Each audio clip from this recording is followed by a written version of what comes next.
The morning I realized I'd become disposable was ordinary in every way. The September sun filtered through my kitchen curtains, casting soft patterns on the worn oak table where I'd served thousands of family meals. My coffee had gone cold, forgotten, as I stared at my phone, reading the message that had just shattered my world into a million glittering, painful pieces. Before we jump back in, tell us where you're tuning in from, and if this story touches you, make sure you're subscribed. Because tomorrow, I've saved something extra special for you. We're ready to take the kids back full-time. You deserve a break after all these years. We've already found you a nice senior living apartment in Meadowbrook. My own daughter, Beverly, had just texted me, not even called, to inform me that, after 7 years of raising her children as my own, I was being put out to pasture. 7 years of school lunches and midnight fevers, of homework battles and birthday parties, of holding my grandchildren while they cried for parents who rarely showed up. And now that they were finally well-behaved, now that the hardest years were behind us, Beverly and her husband Craig suddenly wanted to play house. My hands trembled as I set down my phone. In the next room, I could hear Zoe, age 10, practicing her violin. Down the hall, 8-year-old Noah was still asleep, his gentle snores a reminder of how my home had become theirs. These children were my heart now. And Beverly wanted to rip them away because she finally found it convenient to be a mother. My name is Eleanor Wright. I'm 63 years old, and until recently, I thought I knew what the autumn of my life would look like. My husband Thomas and I had plans, a small RV to travel the country, perhaps finally seeing the Grand Canyon at sunrise. We had a modest pension, supplemented by Thomas's woodworking business and my part-time job teaching piano lessons. We weren't wealthy, but we had enough. We had each other. We had dreams. That all changed on a rainy Thursday evening in April, 7 years ago. The doorbell rang just after dinner. Thomas and I were washing dishes together, him washing, me drying. A comfortable routine we'd perfected over 41 years of marriage. Who could that be at this hour? Thomas frowned, drying his hands on a dish towel. I remember every detail of what happened next. Beverly standing on our doorstep, mascara streaming down her face, clutching 2-year-old Noah while 3-year-old Zoe clung to her leg. A single suitcase sat beside them, pathetically inadequate for what I would later realize was a permanent arrangement. "Mom," Beverly sobbed, "I can't do this anymore. Craig and I are falling apart. We need some time to figure things out. Can the kids stay with you, just for a little while?" Thomas and I exchanged glances. We knew our daughter. Her little whiles had a way of stretching into forevers. But what could we do? These were our grandchildren, standing in the rain. "Of course," I said, already reaching for Noah. "Come inside." That night, Beverly stayed too, sleeping in her old bedroom while the children bunked with us. She was gone before dawn, leaving only a hastily scribbled note on the kitchen counter. "Thank you. I'll call you tomorrow." Tomorrow became next week. Next week became next month. The children's clothes multiplied in our spare bedroom. Their toys colonized our living room. Their routines became ours. Noah needed specific foods because of his sensory issues. Zoe had nightmares and could only sleep with the hall light on. They both asked daily when Mommy was coming back. Beverly called sporadically, always with excuses. She and Craig were in couples therapy. They were looking for a more family-friendly apartment. Craig was changing jobs. There was always a reason why now wasn't a good time to take back her children. Thomas tried to be patient. He converted his woodworking studio, his pride and joy, into a bedroom for the kids. He taught Noah how to build birdhouses and helped Zoe with her science projects. But I could see the resentment growing in his eyes, especially when we had to cancel our anniversary trip to Yellowstone, when we had to dip into our retirement savings to pay for Zoe's dental work because Beverly had forgotten to send their insurance cards. "This isn't what we signed up for, Ellie."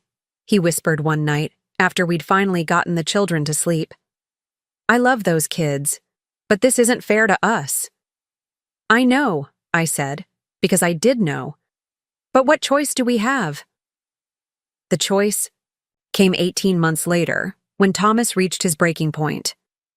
Beverly and Craig had just canceled their weekend visit, the third time in 2 months, because they'd impulsively decided to take a trip to Miami. This is the last straw, Thomas said, pacing our bedroom while I sat numbly on the edge of our bed. They're using us, Ellie. They're living their best lives while we're raising their children. They're going through a rough patch, I defended weakly, though I didn't believe it anymore. They've been going through a rough patch for almost 2 years. Thomas's voice rose, then fell as he remembered the sleeping children. Meanwhile, we're putting off our retirement, draining our savings, and for what? So Beverly and Craig can post beach photos on Facebook? He was right. I knew he was right. But the alternative, calling family services, forcing Beverly to take responsibility, seemed unthinkable. These were our grandchildren. They'd already been abandoned once. How could we abandon them too? I can't do this anymore, Thomas said finally, his voice flat with finality. I love you, Ellie, but I can't keep living like this. What are you saying? My voice sounded strange to my own ears. I'm saying I need some time away, to think, to breathe. I thought he meant a weekend, maybe a week. I didn't realize. He was packing for good until I saw him filling his old military duffel bag. You're leaving? Just like that? My hands shook as I watched him fold his favorite sweater, the blue one I'd given him for Christmas 3 years before. Not forever, he said, not meeting my eyes. Just until we figure this out. Until I give up the kids, you mean? The words hung between us, heavy with accusation. He didn't deny it. Call me when Beverly steps up. The front door closed behind him with a soft click that belied the devastation it caused. I sat alone in our bedroom, now just my bedroom, and tried to figure out how I was going to tell Zoe and Noah that Grandpa had left too. That first year alone with the children was the hardest of my life. I had to take on extra piano students to make ends meet. I sold my grandmother's silver set to pay for Noah's therapy. I learned to fix leaky faucets and change air filters because Thomas wasn't there to do it anymore. Beverly's visits became even less frequent. Craig stopped coming altogether. On the rare occasions when Beverly did show up, she brought expensive toys, but no practical help. She'd spend a few hours playing the role of fun mom, then leave again, promising to return soon, promises the children learned not to believe. When people asked about Thomas, I made vague references to a trial separation. When they asked about Beverly, I said she was very involved from a distance, a phrase that grew more bitter on my tongue with each passing month. But as hard as it was, something unexpected happened during those years. The children and I became a team. Zoe started helping with dinner, standing on a stool beside me as we chopped vegetables together. Noah, who had once been so withdrawn, began building elaborate Lego creations that he proudly displayed on the mantel where Thomas's wood carvings used to sit. We created new traditions: Sunday morning pancakes, Friday night board games, summer evenings catching fireflies in mason jars. We weren't the family I had expected to have in my 60s, but we were a family nonetheless. By year 3, Thomas had moved 2 states away to Oregon. We spoke occasionally, stilted conversations that danced around the elephant in the room. He sent birthday and Christmas gifts to the children. He asked if Beverly had figured things out yet. He never asked if he could come home, and I never asked him to. Beverly and Craig officially divorced in year 4. Beverly moved to a small apartment that, unfortunately, didn't have room for the kids just yet. Craig disappeared entirely, surfacing only through sporadic child support payments that barely covered Zoe's violin lessons. By year 5, we had settled into a routine. I was no longer waiting for Beverly to take the children back. I was no longer hoping Thomas would return. I was simply living the life I had, teaching piano during the day, helping with homework in the evenings, tucking my grandchildren into bed each night. Then everything changed again. It started with Beverly, showing up for Noah's 8th birthday, on time, with a reasonable gift, and staying for the entire party. Then she came for dinner the following weekend, and the weekend after that. "You seem different," I observed cautiously after the children had gone to bed. We were sitting at my kitchen table, the same table where Thomas and I had once planned our retirement travels. Beverly twisted her hands in her lap. "I met someone," she admitted. "His name is Keith. He's different from Craig. Stable. Kind." I nodded, afraid to hope. "He has 2 children from his previous marriage," she continued. "They're with him every other week. He's a really good dad, Mom." "That's nice," I said neutrally, having learned long ago not to expect anything from my daughter. "He asked me to marry him." My eyes widened. "That's fast." Beverly laughed, a flash of her old defensiveness returning. "We've been dating for 8 months. I just didn't tell you because, well, preparing and narrating this story took us a lot of time, so if you are enjoying it, subscribe to our channel. It means a lot to us. Now back to the story. Because she knew I'd judge her for dating while her children lived with me. Because she knew I'd ask uncomfortable questions about her priorities. Because somewhere, deep down, she knew she'd failed as a mother. "Congratulations," I said. Because, what else could I say? "There's more," Beverly said, her voice brightening. "Keith bought a house, a big one in Oakwood Estates. 4 bedrooms, a yard. It's perfect, Mom." I felt a cold trickle of understanding begin to form. "Perfect for?" "For all of us," she said, her eyes shining with excitement I hadn't seen in years. "For me and Keith and his kids, and for Zoe and Noah, of course." The world seemed to pause, for a moment, as I processed what she was saying. After 7 years of being a mother to these children, 7 years of school projects and doctor's appointments and nightmares and first lost teeth, Beverly was casually announcing she was ready to take them back. Not because she'd finally grown up enough to handle parenting, but because she'd found a man who could do it for her. "The kids have school here," I said carefully. "Friends, routines." "Oakwood has amazing schools," Beverly countered. "Much better than here, honestly, and kids adapt quickly." "Noah still needs consistency. His therapist, we'll find him a new therapist. Keith knows someone, actually. His younger brother is on the spectrum." She had an answer for everything, as if she'd rehearsed this conversation. Perhaps she had. "When are you thinking of doing this?" I asked, struggling to keep my voice even. "Well, Keith and I are getting married in June. We thought the kids could move in right after. That gives them the whole summer to adjust before school starts." June, 2 months away. After 7 years, she was giving me 2 months' notice that my entire life was about to be upended again. "Have you discussed this with the children?" I asked. Beverly shifted uncomfortably. "I thought we could tell them together. This weekend. Maybe?" I nodded mechanically, thoughts whirling. Of course the children should be with their mother. Of course that was the natural order of things. I had always known this arrangement was temporary, hadn't I? Hadn't I told myself that from the beginning? But after 7 years, could anything really be considered temporary? "There's one more thing," Beverly said, reaching for her purse. "Keith and I have been talking, and we're worried about you." "Me?" I almost laughed. "Why?" "You've been alone for so long, Mom. This big house, all by yourself. It's too much for one person to manage."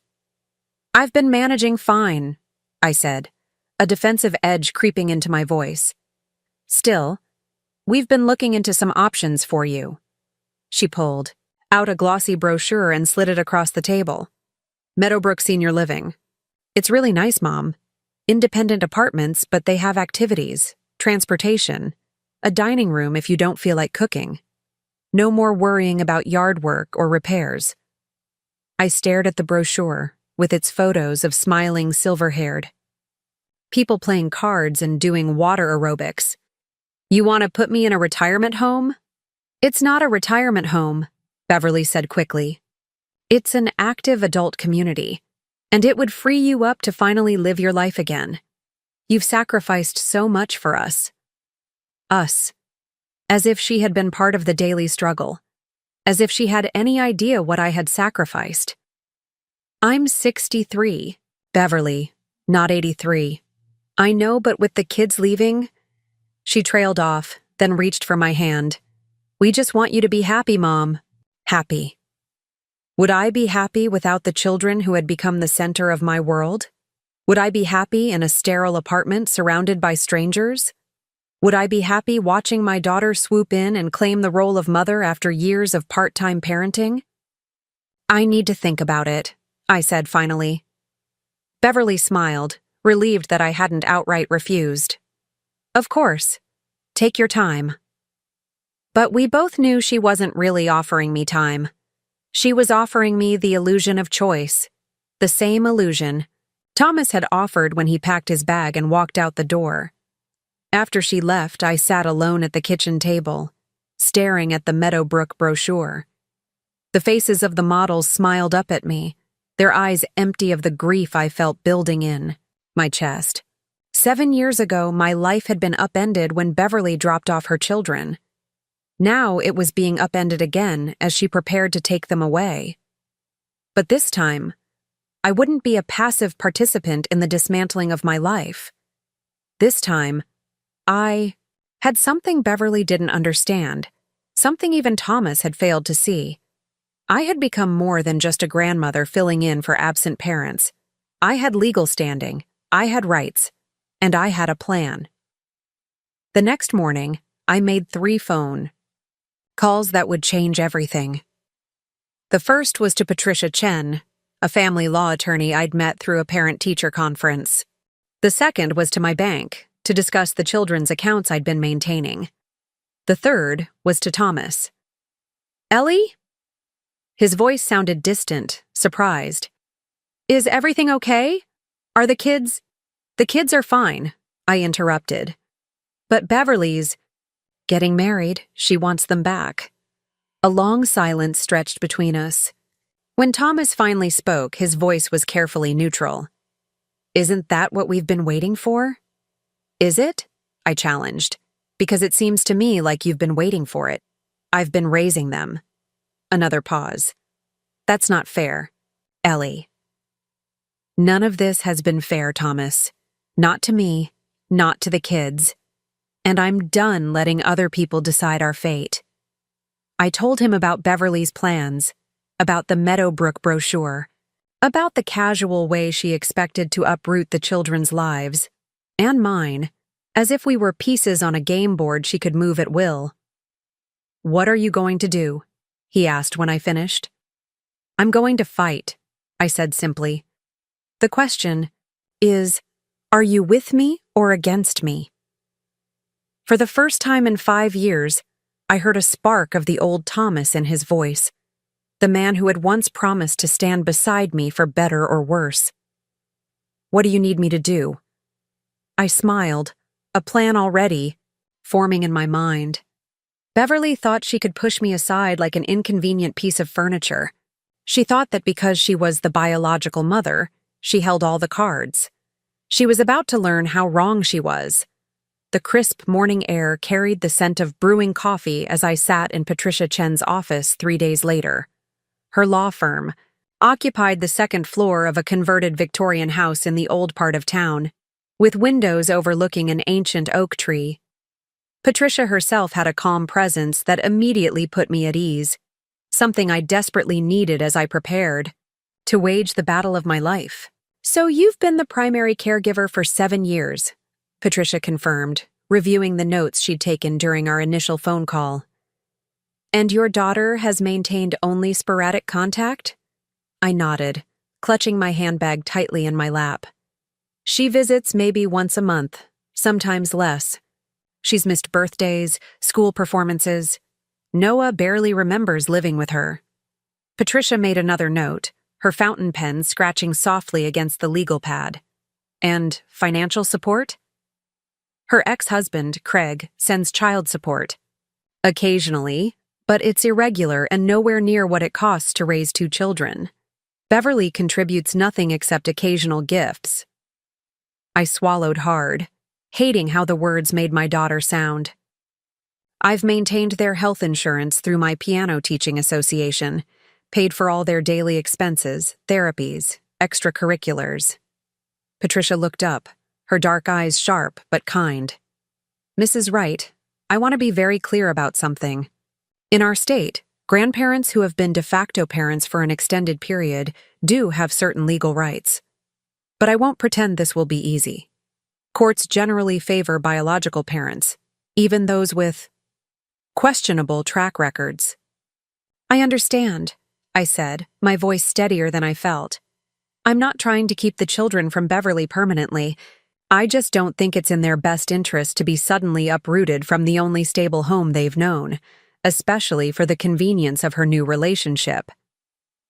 Patricia nodded. That's exactly what we'll focus on, the children's best interest. Not punishment, not revenge. Never revenge, I said quietly. I just want what's best for Zoe and Noah. The word revenge lingered in my mind as I drove home from Patricia's office. Was some small, wounded part of me seeking retribution for the years of being taken for granted? For the nights I'd spent alone after Thomas left? For watching Beverly post vacation photos from Cancun while I struggled to pay for Noah's occupational therapy? I pushed the thought away. This wasn't about punishing Beverly or Thomas. This was about protecting Zoe and Noah from another disruption in their young lives. About ensuring that if transitions happened, they would be gradual and considerate of the children's needs, not abrupt and convenient for the adults involved. When I arrived home, I found Thomas's truck in the driveway, the first time it had been there in 5 years. My heart constricted at the sight, memories flooding back of happier times when his return home was a daily certainty rather than a shocking surprise. He was sitting at the kitchen table, nursing a mug of coffee and chatting with Mrs. Hernandez, our elderly neighbor who watched the children after school. Mrs. Hernandez shot me a questioning look as I entered. It's all right, I assured her. Thank you for staying with them. After she left, an awkward silence fell between Thomas and me.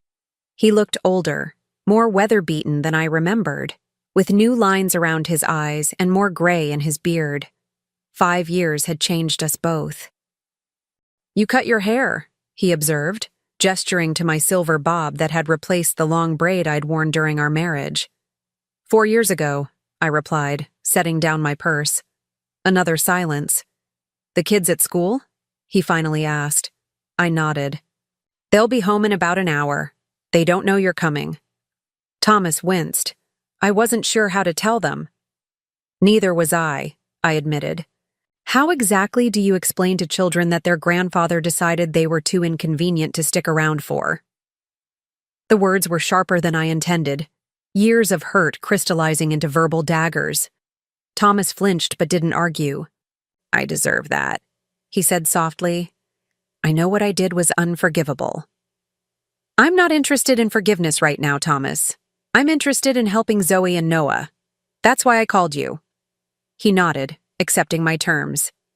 Tell me what you need. I sat across from him, keeping the table between us like a defensive barrier. Beverly is getting married to a man named Keith. They've bought a house in Oakwood Estates, and she wants to take the children immediately after the wedding in June. She also thinks I should sell this house and move into a senior living community. Thomas's jaw tightened. After everything you've done... Exactly, I cut him off. But indignation won't help us. I've spoken to a family law attorney. She thinks we have grounds for a formal grandparent visitation arrangement, possibly even... Shared custody given the length of time the children have been with me. Us, Thomas corrected quietly. Given the length of time they've been with us. I raised an eyebrow. You left, Thomas. You don't get to claim credit for these past 5 years. He looked down at his coffee mug. You're right. I'm sorry. I continued, keeping my voice businesslike to mask the turmoil beneath. Patricia, my attorney, says our case would be stronger with both grandparents involved. She needs to know if you're willing to be part of this. Of course I am, Thomas said immediately. Whatever you need. I studied his face, searching, for signs of the man who had walked out when things got difficult. This won't be easy. Beverly will fight back. It will get messy and painful. If you're going to bail again when it gets tough. I won't, he interrupted, reaching across the table as if to take my hand, then thinking better of it. Ellie, I know I don't deserve your trust, but I want to make this right. For you, for the kids, for us, if there's any chance of that. I ignored the last part. There's something else you should know. I've been keeping records. Every visit Beverly missed, every school event she skipped, every time she canceled at the last minute. I have a log of every penny I've spent on the children that she and Craig should have covered. Statements from teachers, pediatricians, their therapists. Thomas's eyes widened slightly. You've been planning for this? I shook my head. Not consciously, no. I started keeping records for tax purposes, for insurance claims. But somewhere along the line, I think I knew this day might come. That Beverly might suddenly decide she wanted to play mother again, on her terms, with no regard for what the children need. Thomas was quiet for a moment, processing. Then he smiled, a small, sad smile that nonetheless reminded me of the man I had once built a life with. You always were the smart one, he said softly. The sound of the front door opening interrupted whatever I might have replied. Footsteps thundered down the hallway. Noah always ran everywhere, despite my constant reminders to walk inside. And then the kitchen erupted in chaos. Grandpa! Noah shouted, launching himself at Thomas with such force that he nearly knocked over the chair. Zoe stood frozen in the doorway, her violin case clutched in front of her like a shield, eyes wide with disbelief. At 10, she remembered the day Thomas left more clearly than Noah did. She remembered the promises he'd made to visit often, promises that had gradually faded into birthday cards and occasional phone calls. Hi, Zozo, Thomas said softly, using his old nickname for her while still holding Noah in a bear hug. You're back, she said, her voice small and uncertain. Not a question, not an exclamation of joy, just a flat statement wrapped in layers of complication. Just visiting for now, I interjected, not wanting the children to have false hopes. Grandpa and I have some things to discuss. Zoe's perceptive gaze shifted between us, already sensing that something significant was happening. Is it about Mom wanting us to move? My heart sank. How did you know about that? Zoe shrugged, trying to appear nonchalant, though her white-knuckled grip on the violin case betrayed her tension. She called me yesterday, said she has a surprise for us this weekend. I exchanged a glance with Thomas, a wordless communication that flowed between us despite the years apart. Beverly was already laying groundwork with the children, trying to present the move as an exciting adventure rather than the upheaval it would truly be. Yes, I admitted. It's about that. But right now, why don't you two get started on homework? We'll talk more at dinner. Noah groaned, but released his grandfather. But Grandpa just got here. And he'll be here through dinner, I assured him. Homework first, then you can tell him all about your science project. After the children reluctantly retreated to the dining room table with their backpacks, Thomas turned to me, his expression troubled. She's already talking to Zoe about moving, without discussing it with you first? I nodded grimly. That's Beverly. She's always preferred to create situations where others have to adapt to her decisions rather than having difficult conversations up front. She gets that from me, Thomas admitted with a grimace. I didn't contradict him. That evening, after a dinner filled with Noah's excited chatter and Zoe's cautious questions about Thomas's life in Oregon, we settled in the living room. I made hot chocolate, our traditional family beverage for serious conversations, and we gathered the children close. We need to talk about some changes that might be happening, I began carefully. Mom wants us to live with her and Keith, Zoe stated matter-of-factly, always one step ahead. Noah looked up in surprise. What? But we live here with Grandma. I took a deep breath. Your mom is getting married, and she and Keith have a new house with room for both of you. She would like you to go live with them after the wedding. Noah's face scrunched in confusion. But what about you?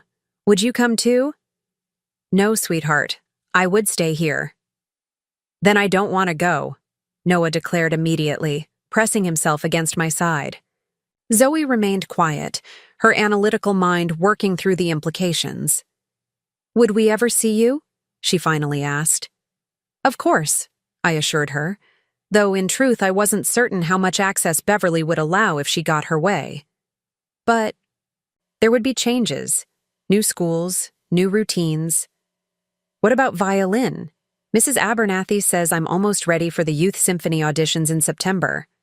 I'm sure there are music teachers in Oakwood, Thomas said gently. Zoe's eyes narrowed. But they don't know me. Mrs. Abernathy has been teaching me for 4 years. The conversation continued, with Noah growing increasingly agitated and Zoe retreating into the analytical stillness that was her way of processing difficult emotions. Thomas and I tried to present the situation as neutrally as possible, not wanting to put the children in the middle of adult conflicts. But their reactions confirmed what I already knew. This abrupt change would be traumatic for them both. After they went to bed, Thomas and I sat in the kitchen, the ghost of our former marriage hanging between us like an unacknowledged guest. They're not ready, he said simply. I nodded. No, they're not. Noah especially. Any disruption to his routine sets him back for weeks. And Zoe. She seems so mature sometimes that it's easy to forget she's still just a child. So what's the next step? I leaned back in my chair, suddenly exhausted. Patricia is filing for an emergency temporary order to prevent Beverly from removing the children from their current environment until a formal hearing can be arranged. It won't stop things permanently, but it buys us time. Thomas grimaced. Beverly won't take that well. No, I agreed. She won't. I was right. The following weekend, Beverly arrived with Keith to tell the children about their exciting new adventure. I had warned her about the temporary order, but she had dismissed it as just a misunderstanding that would be cleared up quickly. What she hadn't expected was the united front she encountered. Thomas had moved into a nearby extended-stay hotel and was present when they arrived. The children, while polite to Keith, showed none of the enthusiasm Beverly had clearly anticipated for her grand announcement. We've set up the most beautiful rooms for you, she gushed, showing them photos on her phone. Zoe, yours has a window seat like you've always wanted. And Noah, Keith built you a special shelf for your Lego creations. The children glanced at me uncertainly. That sounds lovely, I said carefully. But as I mentioned on the phone, we need to discuss a transition plan. Patricia has advised. Beverly's expression hardened. I still can't believe you involved a lawyer, Mom. This is a family matter. Exactly, Thomas interjected, his voice calm but firm. And as family, as the grandparents who have raised these children for the past 7 years, we have concerns about an abrupt change. Keith, a tall man with kind eyes who seemed increasingly uncomfortable with the tension, finally spoke. Maybe we should all sit down together, with the lawyer, figure out what's best for the kids? Beverly shot him a betrayed look. What's best is for them to be with their mother. Their mother, who has visited 12 times in the past year, I couldn't help but point out. You're keeping score? Beverly snapped. I'm stating facts, I replied evenly. Facts that a family court judge will be interested in hearing. Beverly's face flushed with anger. Is that a threat? It's reality, Thomas said. Ellie has been the primary caregiver for these children while you've been otherwise occupied. That creates certain legal realities. The conversation deteriorated from there, with Beverly growing increasingly defensive and the children retreating to Noah's room to escape the tension. Only Keith seemed willing to consider compromise, suggesting a gradual transition over the summer rather than an immediate move. After they left, Beverly storming out with Keith following apologetically behind, Thomas and I sat amidst the emotional wreckage of the afternoon. That could have gone better, he observed wryly. I couldn't help the small laugh that escaped me, the first genuine laugh we'd shared in years. You think? Thomas smiled, his eyes crinkling at the corners, in the way that had once made my heart skip. At least Keith seems reasonable. Yes, I agreed. He might actually be good for her, and for the children, if it comes to that. When it comes to that, Thomas corrected gently. Ellie, we have to be realistic. Beverly is their mother. Eventually, they will likely live with her at least part-time. What we're fighting for is a voice in how that happens, not to prevent it entirely. I sighed, knowing he was right but hating to admit it. I know, they're my whole world now, Thomas. What am I supposed to do when they're gone? Move into Meadowbrook and take up water aerobics? The question hung between us, heavy with unspoken possibilities. Thomas hesitated, then reached across the table to take my hand. This time, I didn't pull away. Maybe, he said softly. You could consider Oregon. The weeks that followed were a blur of legal consultations, tense phone calls with Beverly, and increasingly direct questions from the children about what was happening. Through it all, Thomas remained steadfast, attending every meeting, helping with homework, repairing the broken step on the back porch that I'd been meaning to fix for months. His presence was both comforting and confusing, a glimpse of the partnership we'd once had, shadowed by the memory of its dissolution. Patricia advised us to focus on documenting the children's current routines and support systems. We gathered letters from their teachers, reports from Noah's therapist, evidence of their integration into the community through Zoe's orchestra and Noah's robotics club. We created a detailed history of Beverly's involvement, or lack thereof, in their daily lives. This isn't about attacking Beverly, Patricia reminded us during one particularly emotional meeting. It's about establishing that an abrupt change would be detrimental to the children's well-being. We're advocating for a transition plan, not permanent separation. Meanwhile, Beverly escalated her campaign to win the children's enthusiasm. Weekend visits became showcases of the exciting new life awaiting them, shopping trips for bedroom decorations, introductions to Keith's children, tours of their future schools. She returned them exhausted and overstimulated, with Noah usually having at least one meltdown the following day from the disruption to his routine. She's trying to prove she can be the fun parent, Thomas observed one Sunday evening as we coaxed an overtired Noah through his bedtime routine after a day at an amusement park, the one who lets them eat cotton candy for lunch and stay up past their bedtime. She's always been good at the fun parts, I said, trying to keep the bitterness from my voice. It's the everyday responsibilities she struggles with.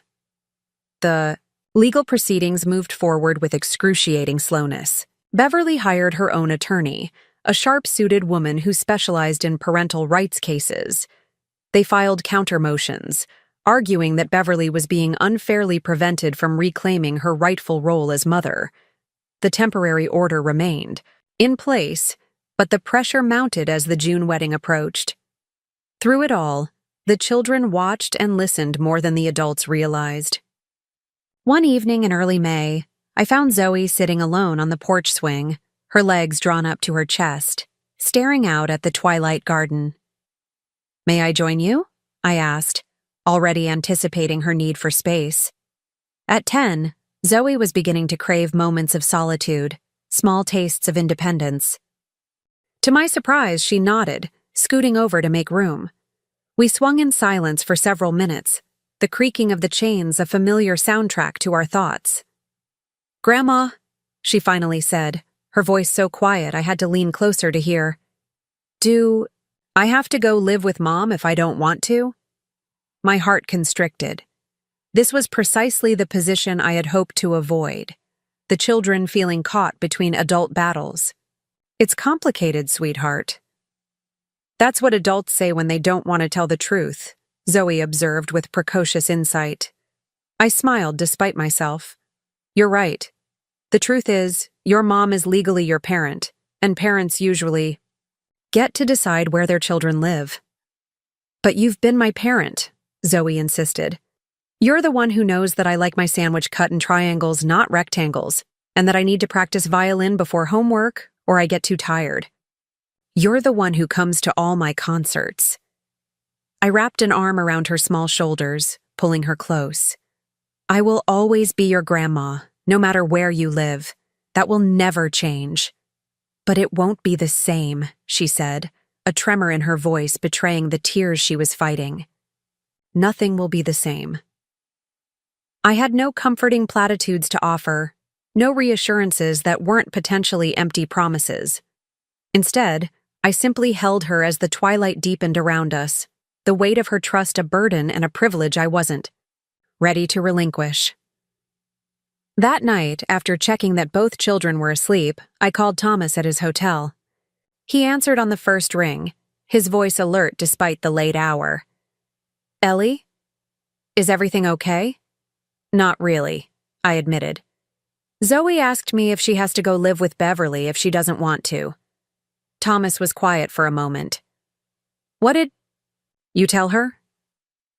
"The truth, that it's complicated, that Beverly has legal rights." "But Thomas, she's so upset at the thought of leaving, and Noah will be even worse once he fully understands what's happening." "Have you considered asking for their input at the hearing?" Thomas suggested.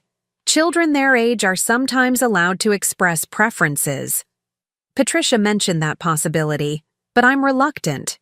I don't want them to feel responsible for adult decisions. "But they're already in the middle of this, Ellie. They're already feeling the weight of decisions being made about their lives without their input." He was right, and I knew it. But the thought of putting Zoe and Noah through the stress of legal proceedings, of potentially forcing them to choose between their mother and grandmother, was almost unbearable. "There has to be another way," I said, more to myself than to Thomas. "Maybe there is," he replied thoughtfully. "What if we propose a compromise? A phased transition, starting with weekends, then perhaps split weeks, working toward longer periods. With Beverly and Keith?" "She'll never agree," I sighed. "She wants them fully moved in after the wedding. She's already registered them for summer activities in Oakwood." "Then we need leverage," Thomas said simply. "Leverage? What do you mean?" Thomas hesitated. "Remember the college accounts we set up for them? The ones we've been contributing to all these years?" "Of course. I've maintained them even after you left. Every birthday check, every bit of extra money I could scrape together. Beverly doesn't know about those, does she?" I sat straighter, beginning to understand his thinking. "No, she doesn't." "How much is in them now?" "Combined," I mentally calculated.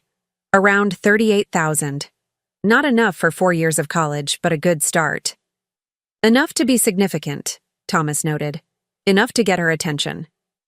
"You're suggesting we use the children's college funds as bargaining chips?" I questioned, uncomfortable with the idea. "Not exactly," Thomas clarified. "I'm suggesting we remind Beverly that our involvement in the children's lives has tangible benefits beyond daily care. That as grandparents, we have resources and commitment that will be valuable to the children's future.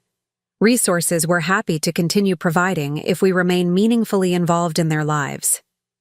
It wasn't a threat, not exactly, but it was a reminder of reality, that Beverly's impulsive decision to reclaim full parenthood failed to account for the ecosystem of support the children had come to rely on.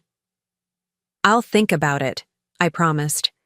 "But Thomas, if we go this route, it changes things. It makes this adversarial in a new way." "I know," he acknowledged. "But Ellie, it's already adversarial. Beverly made it that way when she decided to upend the children's lives without consultation, when she dismissed your role in their upbringing, when she tried to shuffle you off to a retirement community." The harsh truth of his words settled over me. This wasn't the relationship I wanted with my daughter.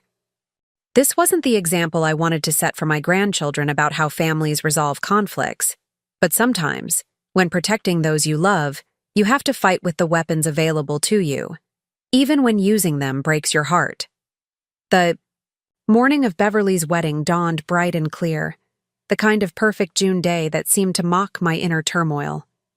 I stood in front of my bedroom mirror, adjusting the collar of my sage green dress, purchased weeks ago when I still believed I would be attending the ceremony as a proud mother rather than a legal adversary. The invitation remained on my dresser, its elegant calligraphy now a painful reminder of how quickly family ties can unravel. Beverly had called 3 days earlier to rescind it, her voice cold and controlled as she informed me that my presence would create unnecessary tension on her special day. The fact that Thomas had never been invited in the first place was a wound he bore silently. "Are you sure you don't want me to drive you?" Thomas asked from the doorway, already dressed, in khakis and a button-down shirt for his day with the children. While Beverly celebrated her new beginning, he would be taking Zoe and Noah fishing at Miller's Pond, a small attempt at normalcy amid the chaos. I shook my head, securing a silver earring. "No, I need to do this alone." He nodded, understanding. Without further explanation, that had always been one of Thomas's strengths, knowing when to push and when to step back.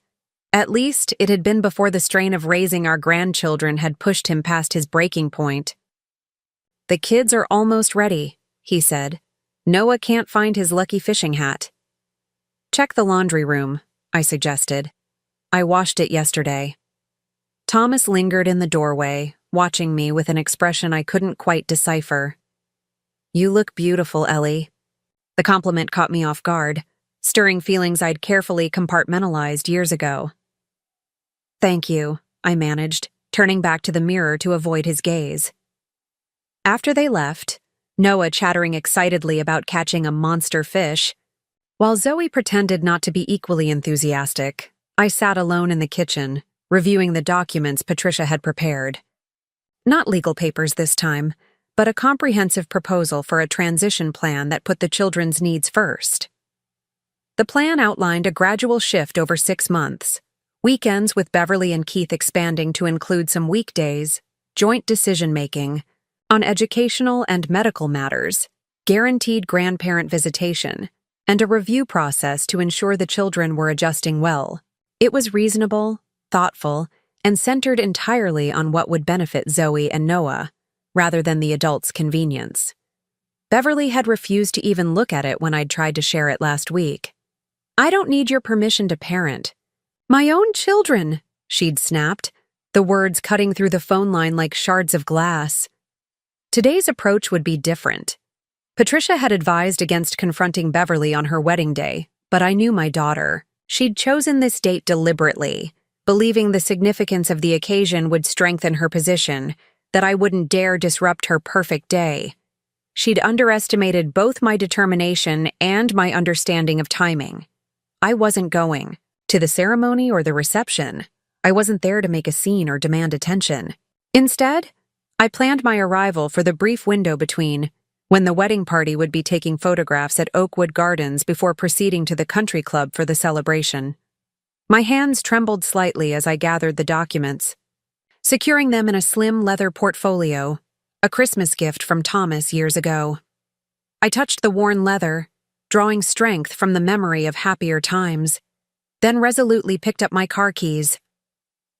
The drive to Oakwood Gardens took 30 minutes, each mile bringing me closer to a confrontation I dreaded but could no longer avoid.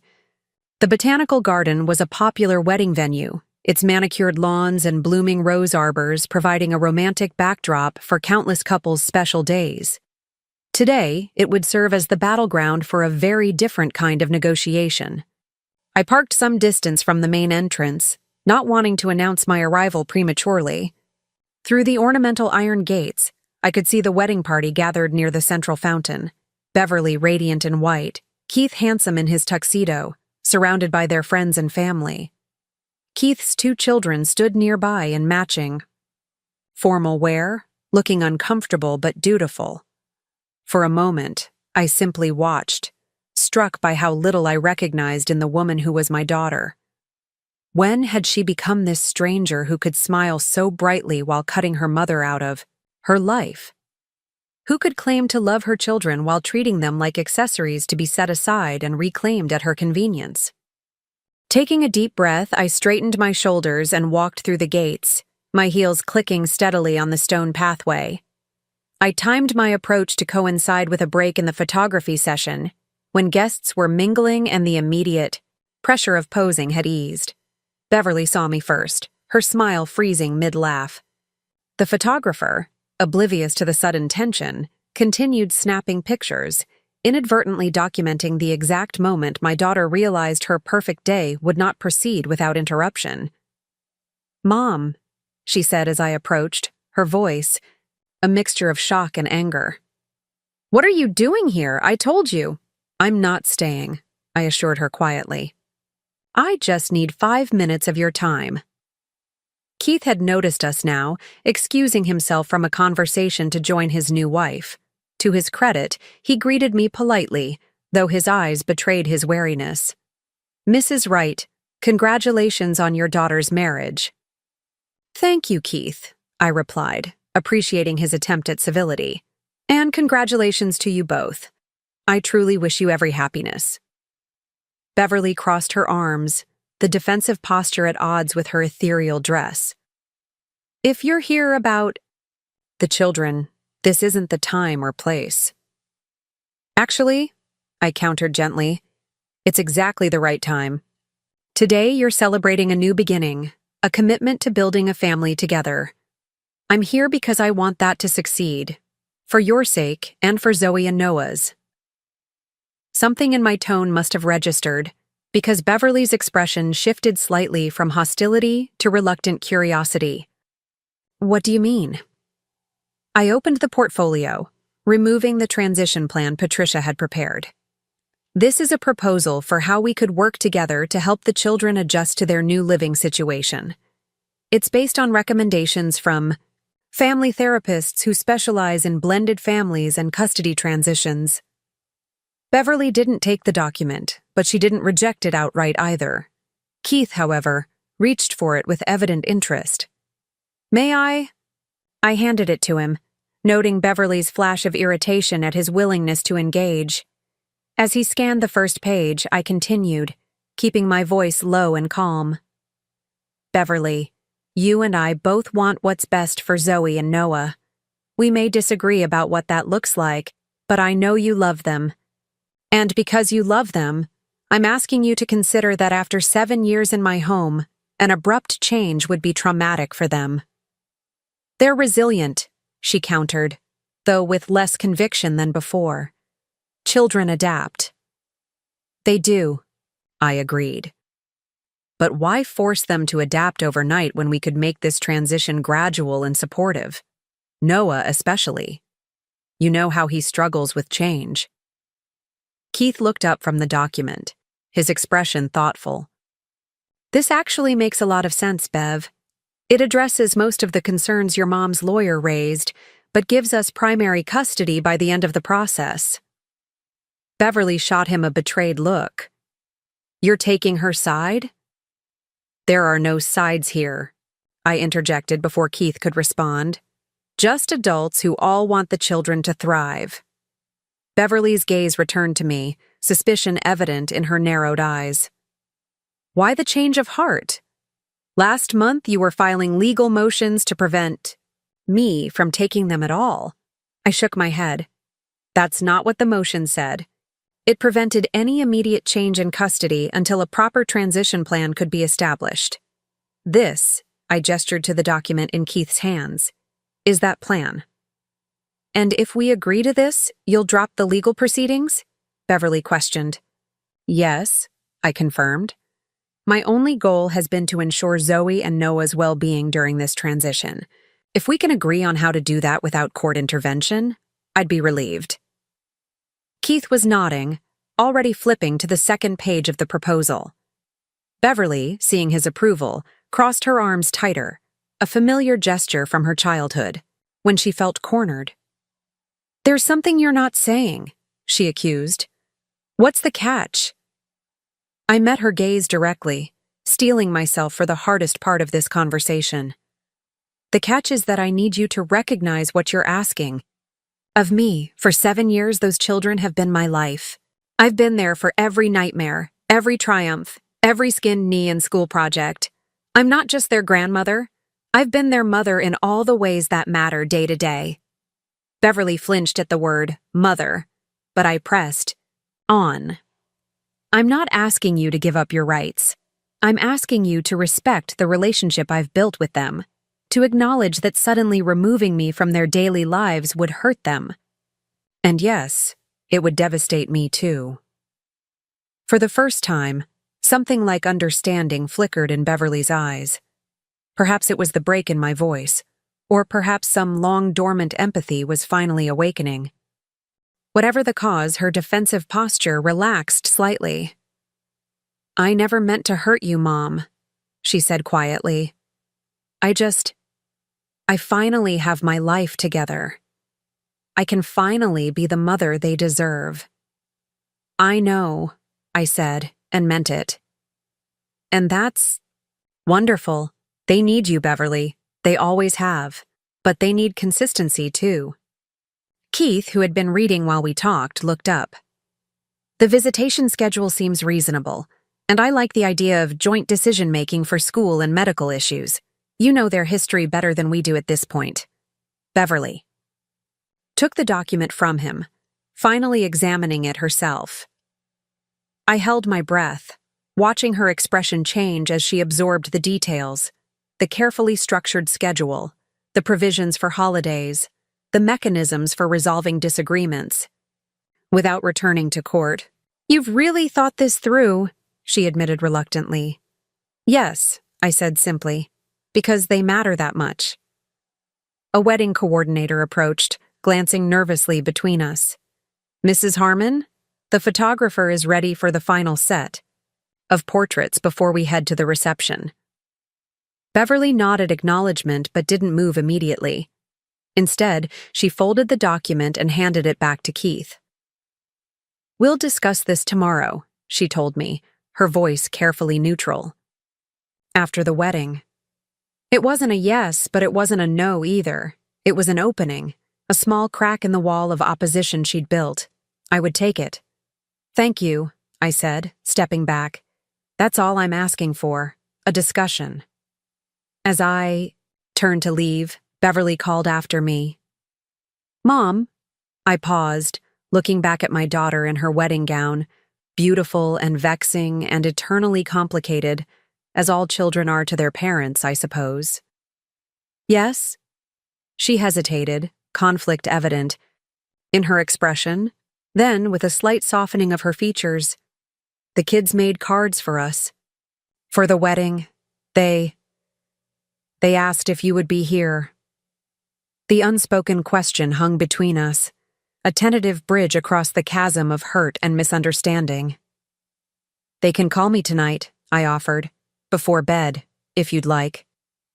Beverly nodded, the barest acknowledgement before turning back to her wedding party. It wasn't reconciliation. It wasn't even agreement. But it was communication, the first genuine exchange we'd had in months. As I walked back to my car, the weight in my chest felt marginally lighter. The battle wasn't over, but perhaps the Terms of engagement were shifting from all-out war to something resembling negotiation. Thomas was sitting on the porch when I returned home, a fishing rod propped against the railing beside him. He stood as I approached, his weathered face questioning. "How did it go?" he asked, helping me up the steps despite my lack of need for assistance. An old-fashioned courtesy that had once irritated, but now oddly comforted me. "She's going to read the proposal," I reported, settling into the swing beside him. "Keith seems on board? I think he's been pushing for something more reasonable behind the scenes." Thomas nodded, relieved. "That's a good sign." "How was fishing?" I asked, changing the subject before emotions could overwhelm me. His face brightened, with genuine pleasure. "Noah caught 3 bluegill. You should have seen his face, Ellie, like he'd just won the Olympics." "And Zoe?" he chuckled. "She pretended to be disgusted by the worms, but ended up being better at baiting the hook than either of us." The image warmed me, reminding me of similar outings with Beverly when she was small. How strange life was. The circular nature of generations. The ways we repeat patterns without realizing it. "Where are they now?" I inquired, noticing the quiet house. "Noah's taking a bath. He fell in the lake trying to net a fish," Thomas explained with an amused shake of his head. "And Zoe's practicing her violin. She has a recital next week, apparently." "June 15th, I confirmed. "She's playing Vivaldi." We sat in companionable silence for a few minutes, the porch swing creaking gently, the evening air carrying the scent of jasmine from the arbor Thomas had built years ago. It felt almost normal, dangerously close to the domesticity we'd lost. "I've been thinking," Thomas said finally, disrupting the quiet, "about what happens next." I tensed, anticipating yet another upheaval. "What do you mean?" He turned to face me directly, his expression serious. "If Beverly agrees to the transition plan, the children will eventually be living with her full-time, and you'll be here, in this big house, alone." I bristled. "I'm perfectly capable of living independently, Thomas. I don't need Meadowbrook or any other babysitting service." "That's not what I meant," he clarified hastily. "I know you can take care of yourself. You've proven that beyond doubt these past 5 years." He paused, seeming to gather courage. "What I'm trying to say rather badly is that maybe you don't have to be alone." The implication hung in the air between us, startling in its directness. 5 years of separation, of building separate lives, and now he was suggesting. What exactly? "Thomas," I began cautiously, "if you're proposing what I think you are—" "I'm not proposing anything," he interrupted. "Not yet, anyway. I know I have no right to walk back into your life and expect things to be as they were. I left when you needed me most. That's not something easily forgiven or forgotten." I studied his face, noting the new lines around his eyes, the silver that now dominated his once dark beard. Time had changed us both physically, but the changes beneath the surface were more profound. I was no longer the accommodating wife who had often deferred to his decisions. He was no longer the restless husband who chafed at responsibility. "What are you suggesting, then?" I asked quietly. He reached for my hand, his touch tentative, as if expecting rejection. "I'm suggesting that we take our own transition plan. That we see if there's still something worth rebuilding between us. Not for the children's sake, but for our own." The proposition was simultaneously terrifying and tempting. To reopen that door meant risking pain I'd spent 5 years learning to live with, but to keep it closed meant potentially sacrificing a future that, despite everything, I found myself wanting to explore. "I don't know, Thomas," I admitted honestly. "So much has happened. We're different people now." "Yes," he agreed readily. "We are. But maybe the people we've become could build something better than what we had before. Something based on who we are now, not who we were trying to be then." Before I could respond, The screen door creaked open, and Noah appeared, his hair damp from his bath, wearing mismatched pajamas. "Grandma, you're home!" he exclaimed, launching himself onto my lap with characteristic exuberance. Grandpa took us fishing, and I caught 3 fish, and I named them, but then we had to let them go because Grandpa says it's not nice to keep them in a bucket forever and ever. I hugged him close, savoring the clean little boy smell of him, the weight of his small body against mine. These were the moments I would miss most, the casual intimacy of daily life that couldn't be replicated in weekend visits or holiday gatherings. "That sounds like quite an adventure," I told him. "Did you thank Grandpa for taking you?" Noah nodded vigorously. "Uh-huh. And guess what? He said maybe next time we can go camping. Real camping with a tent and everything." I raised an eyebrow at Thomas, who had the grace to look slightly abashed. "I said maybe," he emphasized. "Someday." The implication wasn't lost on me, that there would be future outings, future opportunities for the 4 of us to be together. That whatever happened with Beverly and the custody arrangement, Thomas intended to remain present in the children's lives. In my life. Noah wiggled off my lap, already distracted by a lightning bug blinking in the gathering dusk. "Can I catch him, please?" "For a few minutes," I agreed. "Then it's bedtime." As he scrambled down the porch steps in pursuit of the insect, Thomas turned back to me. "You don't have to answer now," he said softly. "About us. Just think about it." I nodded, unable to articulate the complex emotions churning within me. Gratitude for his return when I needed support most. Lingering hurt over his departure. Cautious hope for what might still be possible between us. "I will," I promised, and I meant it. The next morning, Beverly called.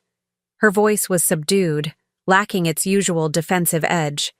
"Mom? We read through the proposal." I held my breath, clutching the phone tighter. And it's reasonable," she conceded reluctantly. "Keith thinks it makes sense for the kids." Relief flooded through me so powerfully I had to sit down. "I'm glad to hear that. Does this mean you're willing to try it?" There was a pause, then a sigh. "Yes, but I have some conditions of my own." "I'm listening," I assured her, already reaching for a notepad. "First, I want the transition period shortened to 4 months instead of 6. Second, I want them enrolled in Oakwood schools this fall, not midway through the year. And third," she hesitated, and I braced myself for some unreasonable demand. "Third, I want you to be part of the wedding photos we're retaking next. Weekend. The kids should have pictures with their grandmother." The unexpected concession brought tears to my eyes. "Beverly, yes, of course." "This doesn't mean everything is fixed between us," she warned quickly. "I'm still angry about the legal maneuvers. But Keith pointed out that we're asking a lot of you, giving up the children you've raised. It's not fair to cut you out completely." It wasn't a full acknowledgement of my role or my pain, but it was a start. A crack in the wall of resentment she'd built to justify her actions. "Thank you," I said simply, not wanting to overplay the moment. "Should we have Patricia and your lawyer draft a revised agreement?" "Yes," Beverly agreed. "And Mom?" "Yes? Keith and I want you to come to dinner tomorrow, at the new house, with the kids, so they can see where they'll be living, and so we can start figuring out how to do this." The invitation was awkwardly extended but sincere. An olive branch I hadn't expected so soon. "I'd like that," I told her. "What time should we come?" 6 o'clock. And Mom? Thomas is welcome too, if you want." After we hung up, I sat in stunned silence, trying to process the sudden shift. From all-out conflict to tentative collaboration in the span of 24 hours, it seemed almost too good to be true. Thomas found me still sitting there minutes later, staring at the notepad where I'd scribbled Beverly's conditions. "Bad news?" he asked, concern evident in his furrowed brow. I looked up, a smile breaking through my shock. "No, actually.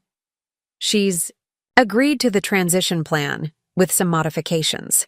And she's invited us to dinner tomorrow, both of us, to see the new house." Thomas's eyebrows shot up in surprise. "That's unexpected." "Very," I agreed. "But I'll take it. Anything that puts the children's needs first is a win in my book."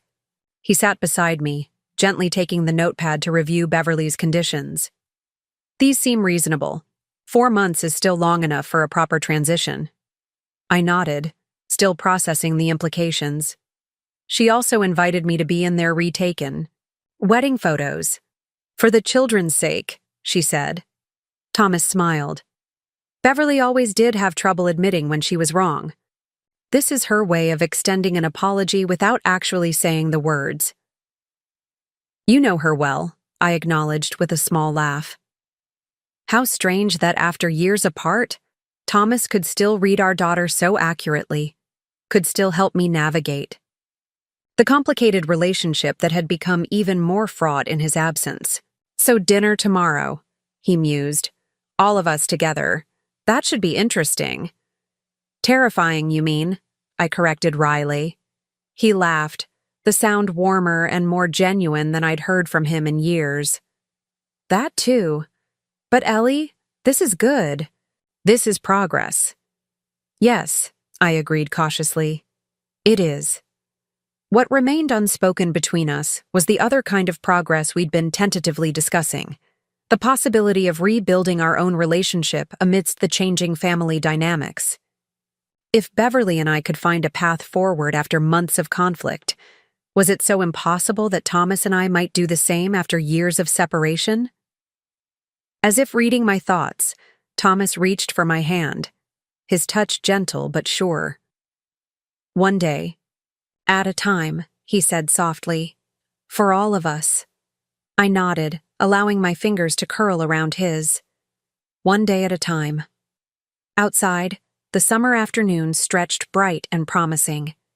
Through the window, I could see Zoe in the backyard, showing Noah how to make daisy chains, a skill I'd taught her years ago. The sight filled me with bittersweet emotion, joy in the present moment, awareness of its impermanence, hope for what might still lie ahead. Whatever came next, for the children, for Beverly and her new family, for Thomas and me. At least we were finally moving forward together, rather than pulling apart. It wasn't the future I'd planned, but perhaps it could be one I would eventually come to embrace. One day at a time. It was enough for now. The first dinner at Beverly and Keith's new house was as awkward as expected, with conversation stilted and smiles strained. But it was a beginning. The children had raced through the spacious rooms, exclaiming over their new bedrooms, while the adults sipped wine and navigated the delicate balance between past grievances and future cooperation. By the third visit a week later, things had begun to ease. Keith's children, Maddie, 14, and Josh, 12, had joined us, adding a new dynamic to the blended family experiment. "She has the exact same bedroom at Mom's house," I overheard, Zoe telling Maddie, showing off a treasured snow globe collection. "My grandma helped me put up shelves for them." The casual reference to my home as Mom's house caught me off guard, a reminder of how children adapt their language to fit complicated adult arrangements. In Zoe's world, she now had 2 mothers: Beverly, who had given birth to her but remained a peripheral figure for years, and me, who had raised her day to day. The distinction wasn't something we'd discussed explicitly, but it hung in the air whenever Beverly and I were together, an invisible current of tension beneath our careful civility. According to the transition plan, now formally signed by all parties and filed with the court, the children would spend 3 weekends per month at Beverly and Keith's for the first 8 weeks, then move to alternating weeks between households for another 8 weeks. By the 4-month mark, they would be living primarily with Beverly and Keith, spending every other weekend and one weeknight dinner with me. The schedule looked neat and reasonable on paper. Living it was messier. Noah had a meltdown the first time he stayed overnight without me, his anxiety manifesting in a refusal to sleep and ultimately a frantic midnight call for me to come get him. Beverly had been surprisingly understanding, agreeing that we should take the overnight stays more gradually for him while keeping Zoe on the original schedule. "I didn't realize how attached he was to your routines," she admitted when I arrived. Noah's tear-streaked face buried in my shoulder as soon as I walked through the door. "Keith thinks maybe we should keep his bedtime the same as at your house, use the same stories." It was the first time Beverly had acknowledged the impact of my parenting style, a small victory amid the challenges of transition. Thomas, meanwhile, had moved from the extended stay hotel to a small rental cottage 3 blocks from my house. Close enough to be actively involved with the children during their time with me, yet separate enough to respect the limbo our relationship still occupied. We hadn't discussed his suggestion about rebuilding our marriage since that evening on the porch swing, both of us tacitly agreeing to focus on the children's transition first. But something was shifting between us, evident in small moments. His hand lingering when he passed me a coffee mug, my instinctive step toward him when something amusing happened, the way our eyes sought each other across rooms. After decades together and years apart, we were rediscovering each other, proceeding with caution, but also with unmistakable intent. 6 weeks into the transition, Beverly called with an unexpected request. "Keith and I want to take the kids to his parents' lake house for 4th of July weekend," she explained. "His whole family will be there. It's their annual tradition." According to our agreement, the holiday weekend should have been split, with the children spending the actual 4th with me and the surrounding days with Beverly and Keith. "I know it's your holiday time," Beverly continued, surprisingly apologetic. "But it would mean a lot to Keith, and it's a chance for the kids to bond with their new extended family. A year ago, even 6 months ago, I would have resented the request, seen it as another example of Beverly prioritizing her new life over established commitments. But the weeks of cooperation had softened something in me, perhaps in her as well. "Let me think about it," I said, neither agreeing nor refusing outright. That evening, while Thomas and I prepared dinner, another domestic ritual we'd slipped back into with surprising ease, I mentioned Beverly's request. "The lake house is important to Keith's family," Thomas commented, dicing onions with the precision of someone who'd spent years helping me in the kitchen. "His father built it himself, from what I understand." I raised an eyebrow. "How do you know that?" Thomas shrugged, looking slightly embarrassed. "Keith and I got to talking last week when I dropped the kids off. He's actually a pretty decent guy." The revelation that Thomas and Keith had developed some kind of rapport shouldn't have surprised me, but it did. While I'd been cautiously rebuilding my relationship with Beverly, Thomas had apparently been forming connections of his own with our new extended family. "What do you think I should do about the holiday?" I asked, genuinely curious about his perspective. He set down his knife, turning to face me directly. "I think you should let them go." I felt a twinge of disappointment, having half hoped he would support my claim to the agreed-upon schedule. "Why?" "Because we're trying to build something here, Ellie. Something cooperative. And sometimes that means being flexible when it matters. To the other side." He hesitated, then added, "But I also think you should ask for something in return." I tilted my head, intrigued. "Like what?" "Like Labor Day weekend at the coast. The cabin we used to rent when Beverly was little is still available. I checked. We could take all the kids, maybe even invite Beverly and Keith for part of it." The suggestion startled me, not just the idea of a counteroffer, but the implication that Thomas and I would be hosting the excursion together, as a unit, as a couple. "You've been thinking about this," I observed. He smiled, a hint of the old Thomas in the curve of his lips. "I've been thinking about a lot of things." I called Beverly the next morning and proposed the exchange, 4th of July for Labor Day, with an invitation extended to her and Keith to join us at the coast for the final day if they wished. She agreed readily, seeming almost relieved by my flexibility. "Mom," she said just before we hung up, "I appreciate this. I know we've asked a lot of you, with the kids and everything." It wasn't a full apology for the months of tension, but it was an acknowledgement, perhaps the most I could expect from my stubborn daughter. "They're worth it," I replied simply. The 4th of July weekend without the children felt strange after years of constant responsibility. Thomas suggested we use the time to revisit old pastimes that had fallen by the wayside during our grandparenting years. We went hiking in the state park, ate dinner at a restaurant too fancy for children's menus, and spent a lazy afternoon at the art museum. Activities that reminded me of who we had been before life's complications had pulled us in different directions. On the evening of the 4th itself, we drove up to Overlook Point to watch fireworks, bringing a picnic and a bottle of wine like we had in the early years of our marriage. As dusk fell and the first colorful explosions lit the sky, Thomas reached for my hand. "I've missed this," he said quietly. "Not just the fireworks. Us." The simple statement hung between us, more significant than any grand declaration might have been. I squeezed his hand, acknowledging the truth in his words without needing to respond verbally. Some understandings transcend the necessity of speech. Later, as we walked from the car to my front porch, or perhaps it was our front porch again, the distinction blurring with each passing day, Thomas paused at the steps. "Ellie," he began, an uncharacteristic hesitation in his voice. "I've been thinking about what comes next. For us?" I felt my pulse quicken, a flutter of anticipation mixed with lingering caution.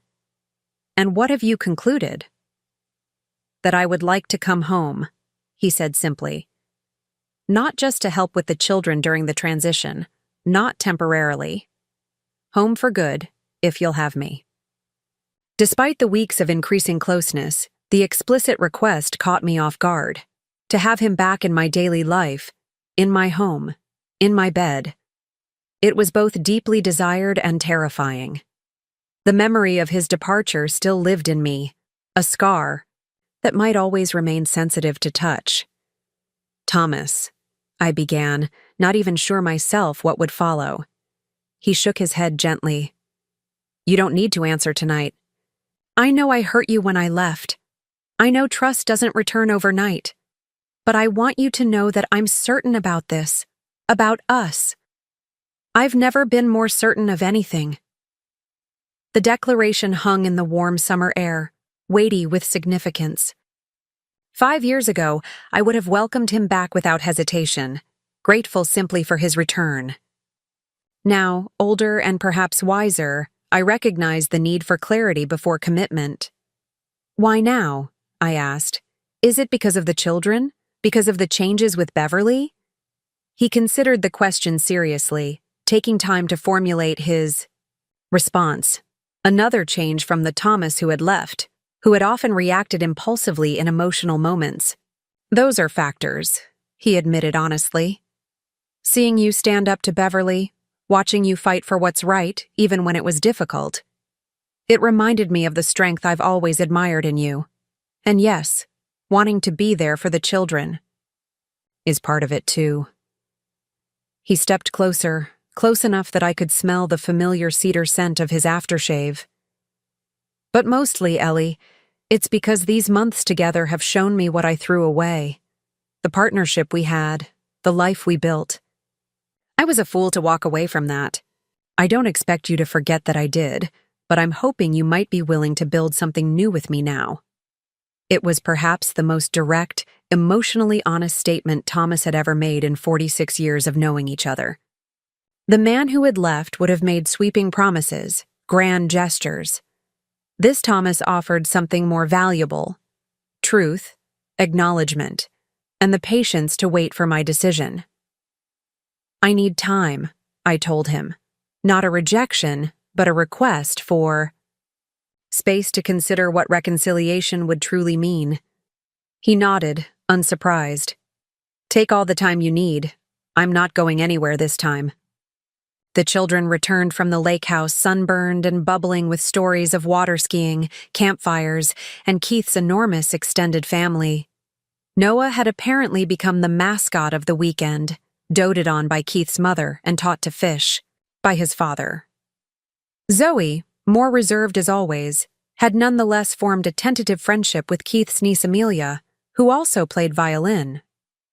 And Keith's dad has a workshop in the basement, Noah exclaimed, bouncing on his toes as he unpacked. He lets me use the little hammer and the special measuring thing that goes like this. He demonstrated with his hands, mimicking a tool I couldn't identify. A caliper, Thomas supplied, smiling at Noah's enthusiasm. It measures thickness. Yeah, that thing. And he said next time I can help him build a birdhouse.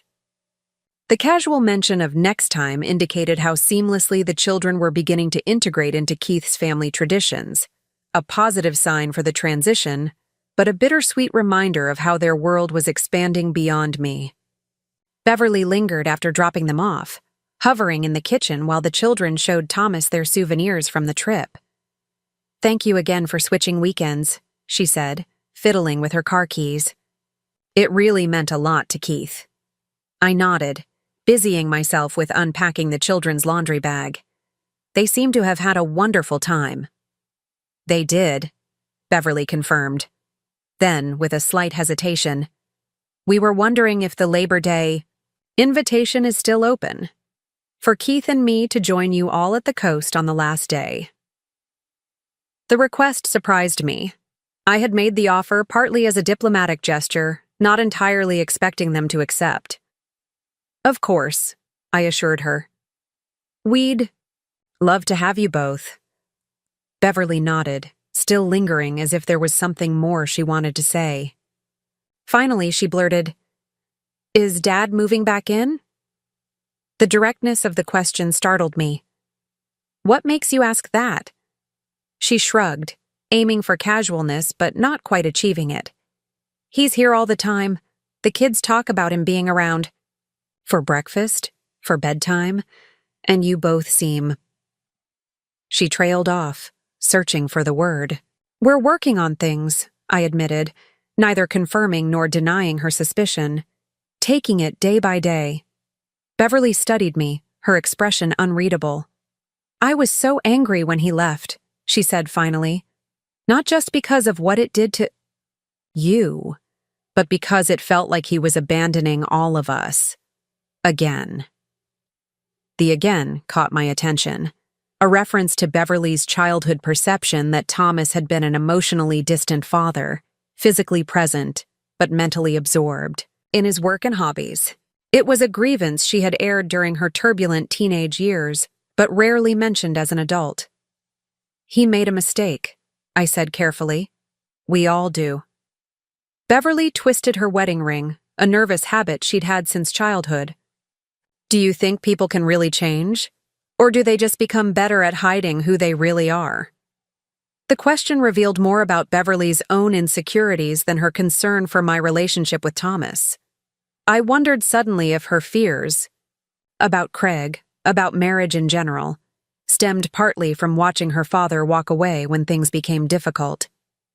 I think, I said slowly, choosing my words with care, that people can grow. They can learn from their mistakes, develop new patterns, but it requires genuine acknowledgement of what went wrong and consistent effort to do better. Beverly nodded, absorbing my words with unexpected seriousness. Keith is different from Craig, she said abruptly. He shows up. He puts family first. He's teaching me how to do that too. The admission that she recognized her own shortcomings, as a parent that she was actively trying to improve, moved me deeply. I'm glad, I told her sincerely. The children deserve that. You deserve that too.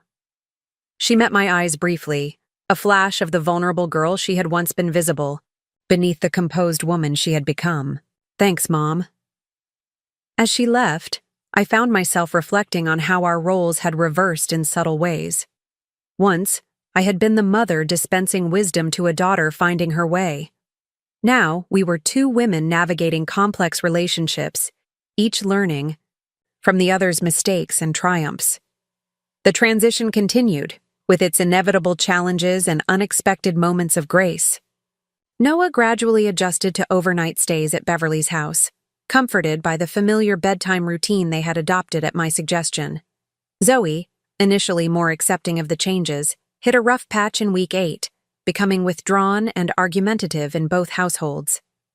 She misses her friends from the old neighborhood, Beverly reported during our weekly check-in call, another new tradition that had emerged from the transition plan.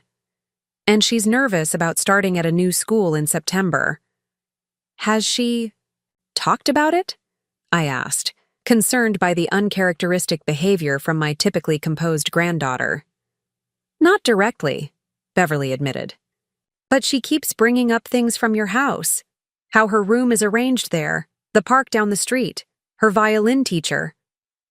I sighed, recognizing the signs of a child struggling with divided loyalties. Would it help if I talked with her, or would that make things worse? The question would have sparked defensiveness in the old Beverly, but the weeks of cooperation had built a fragile trust between us. Actually, I think it might help, she said after a moment's thought. She's always been able to talk to you about things she won't tell me. The acknowledgement of my special connection with Zoe might have been difficult for Beverly to articulate, but it represented significant growth in our relationship. A month ago, she would have insisted on handling the situation herself, viewing my involvement as interference rather than support.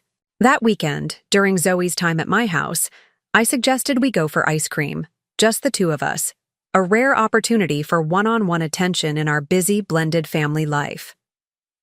At the small parlor downtown, tucked into a corner booth with matching strawberry cones, I broached the subject gently. I hear you've been having a tough time lately, I said, keeping my tone conversational. Want to talk about it? Zoe shrugged, focusing intently on her ice cream. It's nothing.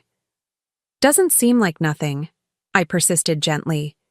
You've always been my girl who speaks her mind. Something's bothering you, Zozo. The childhood nickname was the key that unlocked her reserve.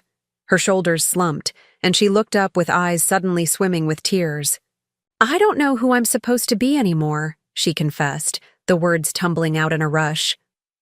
At Mom's house I have to be one way, and at your house I'm someone else, and soon I'll be at a new school where nobody knows me at all. My heart ached at the existential dilemma facing this sensitive 10-year-old. Oh, sweetheart, you're always just Zoe, the same wonderful, talented, thoughtful girl no matter where you are. She shook her head, unconvinced. But it's different.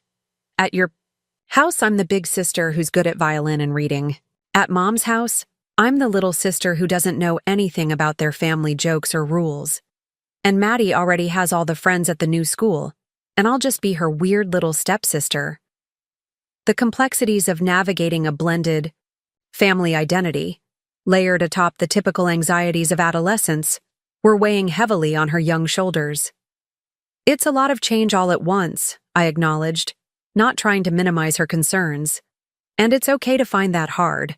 She nodded miserably. Mom gets upset when I talk about missing things at your house. She thinks it means I don't want to live with her. This insight into Beverly's insecurities explained much about the tension Zoe was internalizing. Your mom is still figuring things out too, I explained carefully. She missed a lot of time with you, and she's trying to make up for that now. Sometimes that might make her extra sensitive. Like when she bought me all new clothes even though my old ones still fit? Zoe asked perceptively. I smiled at her astuteness. Exactly like that. She's trying to show her love the best way. She knows how. Zoe sighed, poking at her melting ice cream. It's just a lot to remember. All the different rules and expectations. What if we made a chart? I suggested. Not about rules, but about the things that stay the same no matter where you are. The constants in your life. She looked up, interested despite herself. Like what? Like people who love you. That's the same whether you're at my house or your mom's or school. The things you enjoy doing, the values that matter to you, those don't change with your address. The idea seemed to comfort her. Over the next hour, we sketched out a Zoe's Constants chart on a napkin, a visual reminder that her core identity remained intact despite the shifting external circumstances. By the time we left the ice cream parlor, her step was lighter, her smile more genuine. That evening, I called Beverly to share insights from our conversation, carefully framing them as observations rather than criticisms of her parenting.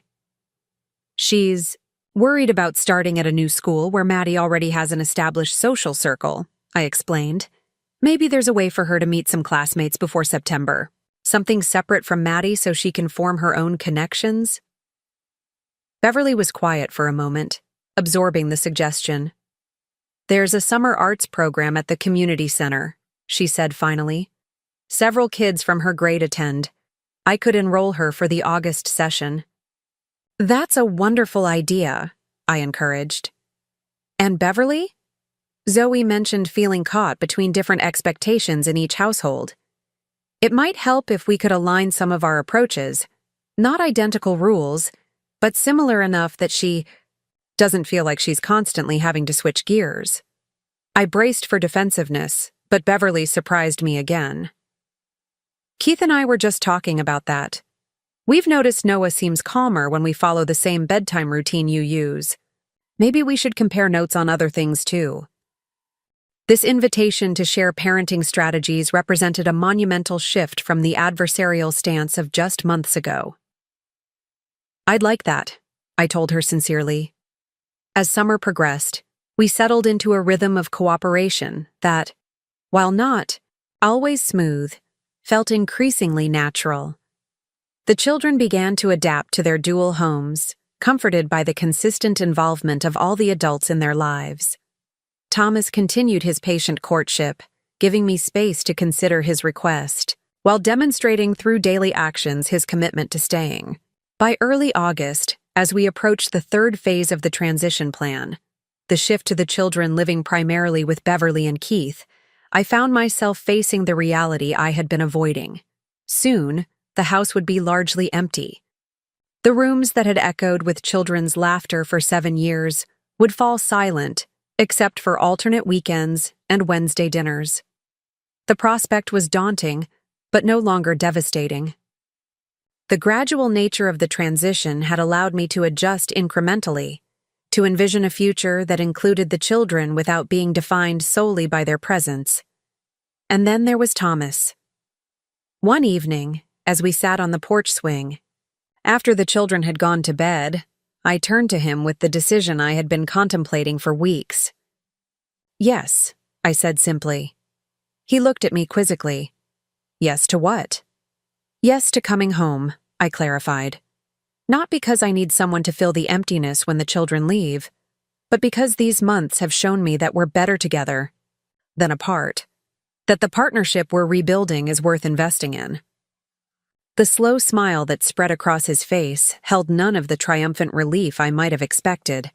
Instead, it reflected something deeper: gratitude, humility, joy tempered by awareness of all we had nearly lost. Thank you, he said quietly, for giving us another chance. There will be conditions, I warned, only half joking. No disappearing when things get difficult. No unilateral decisions. We face challenges together, or not at all. He nodded solemnly. Agreed, on all counts. As if to seal the pact, he leaned forward and kissed me. Not the hesitant, questioning kisses we had cautiously exchanged in recent weeks, but something more definitive. A promise. A new beginning built on the weathered foundation of our shared history. When we finally separated, Thomas gestured toward the darkened house behind us. When should I move my things in? I considered the question, aware of how the timing would impact the children, Beverly, our entire fragile family ecosystem. After Labor Day, I decided, let's use the coast trip as a transition point, a chance for all of us to be together before the next phase begins. Thomas nodded, understanding the symmetry of my suggestion. Just as the children were moving to a new chapter in their lives, so too would we be embarking on our own fresh start. Labor Day it is, he agreed. Then, with a hesitant smile, should we tell the children? Beverly? I leaned against him, feeling the solid warmth of his shoulder against mine, a sensation both familiar and newly precious. Let's tell the children this weekend. As for Beverly, I smiled, thinking of my perceptive daughter's earlier question. I think she already knows. As we sat together in the gathering darkness, the porch swing creaking gently beneath us, I felt a sense of peace that had eluded me for years. The future remained uncertain in many ways. How the children would ultimately adjust to their new living arrangement, how Beverly and I would continue to navigate our complicated relationship, how Thomas and I would remake our marriage after all that had transpired. But for perhaps the first time since Beverly had appeared on my doorstep with 2 small children and a suitcase 7 years ago, I wasn't facing that uncertainty alone. Whatever came next, we would face it together. Not just Thomas and I, but the entire messy, complicated, beautiful family we had become. The coastal cabin hadn't changed in 15 years. The same weathered blue exterior, the same creaking screen door, the same view of the Pacific stretching endlessly from the wraparound porch. What had changed was everything else. The constellation of people gathered within its walls, the relationships between us, and perhaps most significantly, me. Labor Day weekend arrived with perfect late summer weather, warm days giving way to cool evenings ideal for beach bonfires and stargazing. Thomas and I had arrived first, spending a quiet evening preparing the cabin before the children bounded in the following morning, their energy immediately transforming the sleepy space into a hive of activity. Can we go to the tide pools right now? Noah demanded before his backpack had even hit the floor. After lunch, I promised, accepting his enthusiastic hug. Let's get everyone settled first. Zoe approached more cautiously, taking in the cabin with curious eyes. Is this where Mom used to come when she was little? Every summer until she was about 14, I confirmed, watching her process this new connection to her mother's history. There are still some shells she collected in that glass jar on the windowsill. This revelation sent both children scurrying to examine the jar of weathered treasures, their usual rivalry temporarily suspended in the excitement of archaeological discovery. Look, Noah exclaimed, carefully lifting out a sand dollar. Mom found this one. The moment struck me with unexpected poignancy, these children connecting to Beverly's childhood self through objects I had preserved, creating a continuity that transcended the complicated adult relationships surrounding them. The weekend unfolded in a gentle rhythm of beach walks, sandcastle competitions, and evening board games. Thomas took charge of the outdoor cooking, his confidence in the kitchen having grown during our months of domestic rapprochement. I watched him teaching Noah how to safely build a fire for s'mores, the patient guidance he offered a stark contrast to the frustrated withdrawal that had characterized his earlier grandparenting stint.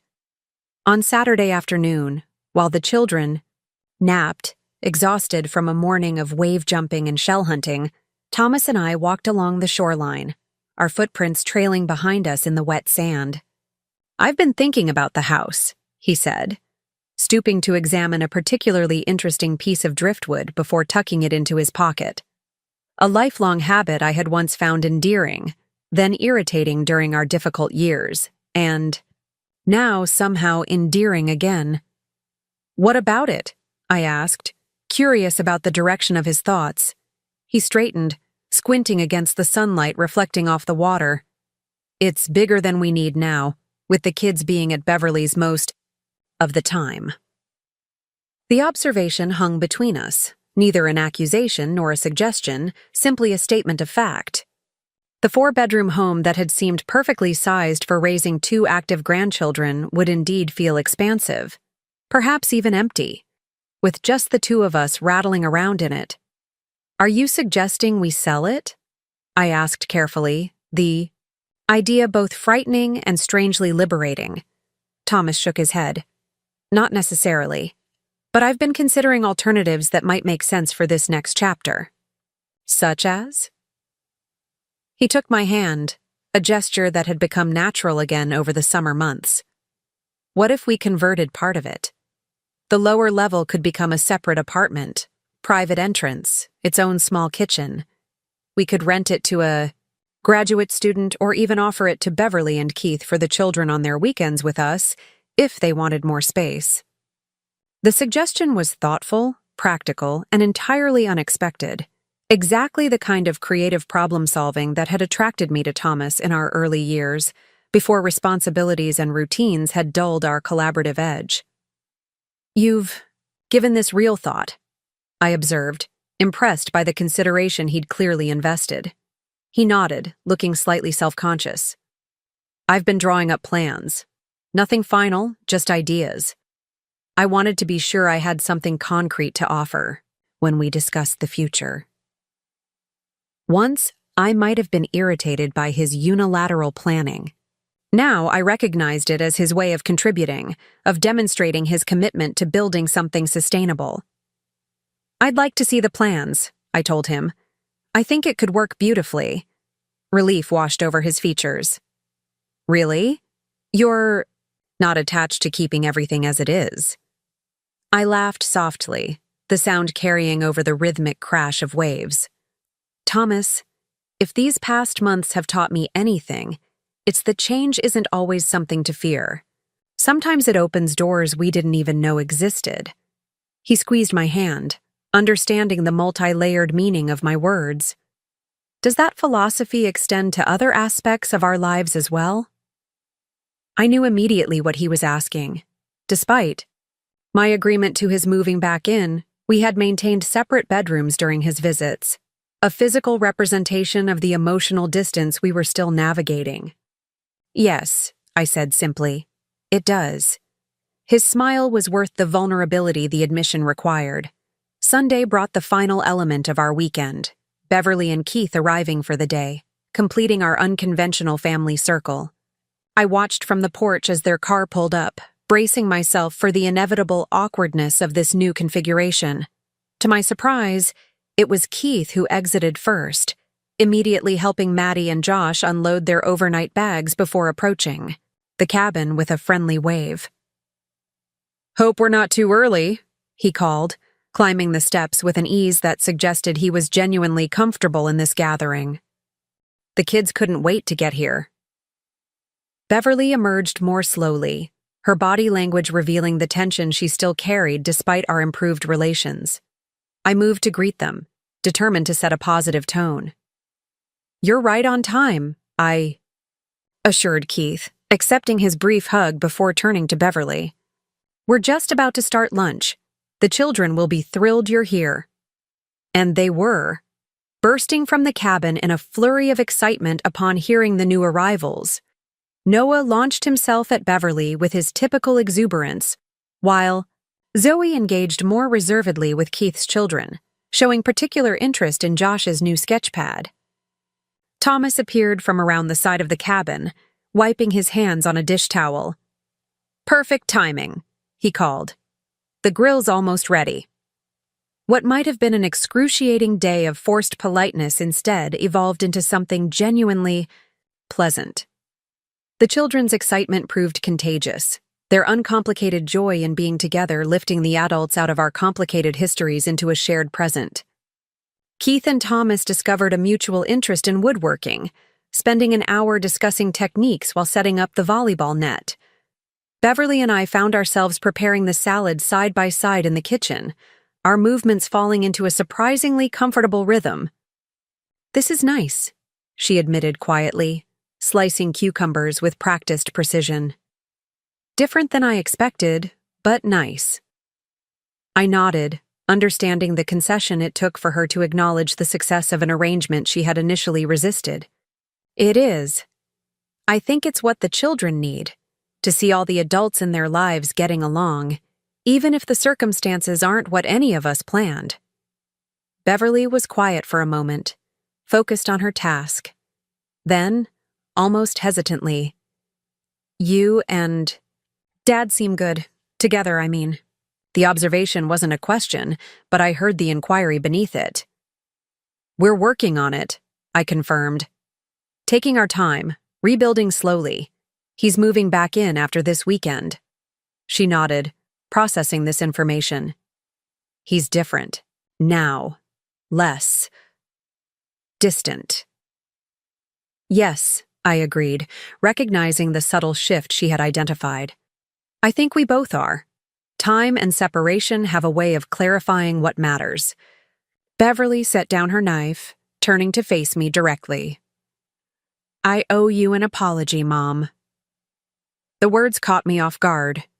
Throughout our months of negotiation and gradual reconciliation, Beverly had acknowledged my role in the children's lives, respected my attachment to them, even made concessions to maintain my involvement, but she had never directly apologized for the pain her actions had caused.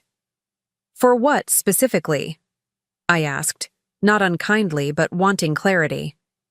She sighed, pushing her hair back from her face in a gesture so reminiscent of her teenage self that it momentarily disoriented me. "For taking you for granted, for assuming you would just keep raising my children indefinitely without complaint, for trying to push you aside when it finally suited me to be a full-time mother." The admission, delivered without defensiveness or qualification, was perhaps the most mature thing I had ever heard from my daughter. I set down the serving bowl I'd been filling, giving her my full attention. "Thank you," I said simply. "That means a great deal to me." "Keith helped me see it," she continued, a flush coloring her cheeks. "He pointed out how differently I would feel if someone tried to suddenly separate me from the kids now that I've bonded with them. How devastating that would be." I nodded, grateful for Keith's apparently positive influence on my daughter's capacity for empathy. "It hasn't been easy," I admitted, "but the transition plan has helped. Seeing the children regularly, staying involved in their lives, it makes the change bearable." Beverly hesitated, then asked the question that perhaps had been lingering. "Since our negotiations began, do you think I'm doing the right thing, taking them back now, after all this time?" The vulnerability in her voice reminded me that beneath the sometimes difficult adult was still my child, seeking reassurance, wanting to know she wasn't repeating past mistakes. "I think," I said carefully, "that you're ready now in ways you weren't before. You have stability, support, and most importantly, a genuine desire to be present for them. That makes all the difference." Relief softened her features. "I'm trying to be the kind of mother they deserve. The kind you were to me, even when I made it difficult." The acknowledgement of my mothering, something Beverly had rarely expressed directly, caught in my throat like a physical thing. Before I could formulate a response, Noah burst into the kitchen, followed closely by Josh. "Grandma! Mom! Can we go swimming now? Grandpa says the water's warm enough." The moment of connection between Beverly and me paused, but didn't dissipate. Instead, it seemed to expand to include these children who connected us, these lives we were jointly shepherding toward adulthood. "After lunch," we said in unison, then caught each other's eyes in surprised amusement at our synchronicity. The afternoon unfolded in a tapestry of simple pleasures. Beach volleyball matches with constantly shifting teams, a sandcastle competition judged by Thomas with exaggerated formality, and finally swimming in the surprisingly mild Pacific, the children's. Shrieks of delight carrying across the water. As the sun began its descent, Keith organized an impromptu clam bake, expertly directing the collection and preparation of our beachfront feast. Gathered around the bonfire that evening, wrapped in oversized beach towels against the cooling air, I found myself observing the unlikely family we had become. Thomas beside me, his arm casually draped across my shoulders, Beverly and Keith across the fire, their children, all four of them, sprawled around them in various attitudes of contentment. The flickers of firelight illuminated faces flushed with sun and happiness, momentarily erasing the strain of the months behind us. "We should make this a tradition," Keith suggested, poking at the fire with a driftwood stick. "Labor Day at the coast, every year." "With s'mores," Noah insisted through a mouthful of sticky marshmallow. "And the sandcastle contest," Zoe added. "But next year, I get Grandpa on my team. He actually knows how to make the towers stand up." The casual assumption of continuity, of future gatherings and lasting connections, warmed me more than the fire. These children, in their resilience and adaptability, had created a vision of family that transcended adult complexities. In their world, having multiple homes and extra parents and grandparents wasn't a deficiency, but an abundance.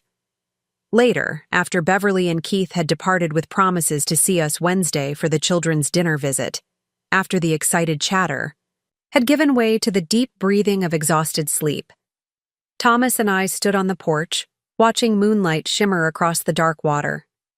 "That went better than I think any of us expected," he observed, his voice soft in the night stillness. "It did," I agreed. Beverly even apologized, a genuine one, with no qualifiers or deflections. Thomas raised his eyebrows in surprise. "That's significant. What prompted it?" "Keith, apparently. He seems to have a positive influence on her capacity for self-reflection." Thomas nodded thoughtfully. "He's good for her, stable in ways Craig never was." We stood in comfortable silence, listening to the rhythmic crash of waves against the shore. After a while, Thomas spoke again, his voice contemplative. "You know, when I left 5 years ago, I thought I was escaping an impossible situation. The burden of raising grandchildren at our age, the financial strain, the way it all felt so endless." I remained quiet, giving him space to articulate thoughts he had perhaps never fully expressed. But looking back now, I see that I wasn't really running from the responsibility. I was running from my fear of failing at it, of not being enough when you and the children needed me most. The admission held such raw honesty that it momentarily took my breath away. "Thomas." He shook, his head gently. "Let me finish. What I couldn't see then, what I understand now, is that we were never meant to do it perfectly. We were just meant to show up, day after day, doing our best with whatever challenges came our way." His words resonated with a truth I had gradually come to accept myself. That perfection was never the standard by which our grandparenting should be measured, only presence and persistent love. "And you did that," he continued, turning to face me fully. "When I faltered, you kept showing up. When Beverly disappeared, you created stability. When the legal battle seemed overwhelming, you fought with grace and wisdom." "I didn't feel graceful or wise most of the time," I admitted wryly. "Mostly I felt terrified and exhausted." He smiled, the moonlight softening the lines of his face. "That's what makes it remarkable, Ellie. You kept going despite the fear, despite the exhaustion. You built something beautiful from a situation that could have been merely survivable." His perception of my strength, so at odds with my own frequent sense of floundering, moved me deeply. "We built it together in the end," I corrected gently. "You came back when it mattered most." "I did," he acknowledged. "But only because you showed me it was possible to face our fears rather than run from them. The validation of my choice, to stand firm, to fight for what the children needed even when it would have been easier to acquiesce, filled some long empty space within me. Not because I needed Thomas's approval, but because his recognition confirmed what I had gradually come to understand myself, that the past 7 years, for all their challenges, had transformed me from someone who accommodated others' choices to someone who actively shaped her own life. "I'm proud of us," I said simply. "Of all of us. Beverly, for growing into the mother she can be. The children for their resilience. You for finding your way back. And yes, myself too, for discovering strengths I never knew I had. Thomas reached for my hand, his touch as familiar as my own heartbeat, yet somehow newly significant. So, what's next for us, Eleanor Wright? Beyond remodeling the lower level and adjusting to our empty-ish nest? The question held no anxiety, only curious anticipation. I smiled, considering possibilities that would have seemed unimaginable just months earlier. Maybe that trip to the Grand Canyon we've been postponing for 7 years, I suggested. A winter break, just the two of us. The children will be with Beverly and Keith for Christmas morning anyway. We could drive down afterward, see the new year in from the South Rim. I'd like that, Thomas said, his eyes crinkling with pleasure at the suggestion. And maybe in the spring, we could finally take that woodworking class you used to talk about. The casual way he remembered an interest I had mentioned years ago, the assumption of shared future plans stretching beyond the immediate challenges, these were the true indications of healing, of a relationship rebuilding on a foundation stronger than before. As if reading my thoughts, Thomas continued, "We have time now, Ellie. Time to rediscover who we are together, who we want to become. Time, that precious commodity that had seemed so scarce during the years of raising grandchildren, now stretching before us with new possibility. Not unlimited, certainly. We were in our 60s after all, with the awareness of mortality that inevitably accompanies that stage of life. But sufficient time to create something meaningful from the years remaining, something that honored the journey behind us while embracing the path ahead. Partners again," I said softly. "In whatever comes next." Thomas's smile deepened, his eyes holding mine with the steady certainty that had first drawn me to him 46 years earlier. Partners always, just with better communication skills. This time around. I laughed, the sound carrying out over the moonlit ocean. And lower expectations for perfection. But higher ones for honesty, he countered, pulling me gently into his arms. As we stood together on that weathered porch, the cabin behind us filled with sleeping children and the ocean before us vast with possibility, I felt a sense of completion that transcended simple happiness. We had weathered a storm that might have destroyed us, as individuals, as a couple, as a family. Instead, we had emerged reconfigured but intact, wiser for having faced the tempest. Beverly and the children would return to Oakwood after the weekend, continuing the transition we had so carefully crafted.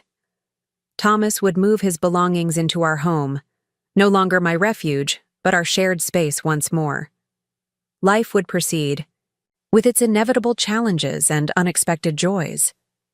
But in this moment, watching moonlight dance across water that had witnessed generations before us and would witness generations after, I understood with perfect clarity that the secret plan I had developed months ago had succeeded beyond my wildest hopes. Not because it had prevented change. It hadn't. Not because it had punished those who had hurt me. That had never been the goal. It had succeeded because it had transformed an ending into a beginning, a loss into an expansion, a broken family into something new and surprisingly beautiful. My grandchildren would always be part of my daily life, even if not under my roof. My husband had found his way home, not to the marriage we had before, but to something more honest and resilient. My daughter and I were crafting a relationship based on mutual respect rather than obligation or resentment. None of it was what I had imagined when Beverly first appeared on my doorstep with 2 small children 7 years ago. All of it was infinitely more meaningful than the solitary future I had feared facing just months earlier. "We should go in," Thomas murmured after a while. "Early start tomorrow for the drive home." Home. The word held new resonance, no longer defined by a physical structure but by the connections between those who inhabited it, whether permanently or temporarily, whether related by blood or by choice. "In a minute," I replied, wanting to hold on to this moment of clarity just a little longer. The view is too beautiful to leave just yet. Thomas nodded, understanding as he always had the things I didn't explicitly say. We stood together in comfortable silence, watching the eternal rhythm of waves against shore, bearing witness to the constant yet ever-changing nature of both the ocean before us and the love that had brought us back to each other's side. Up next, you've got 2 more standout stories right on your screen. If this one hit the mark, you won't want to pass these up. Just click and check them out.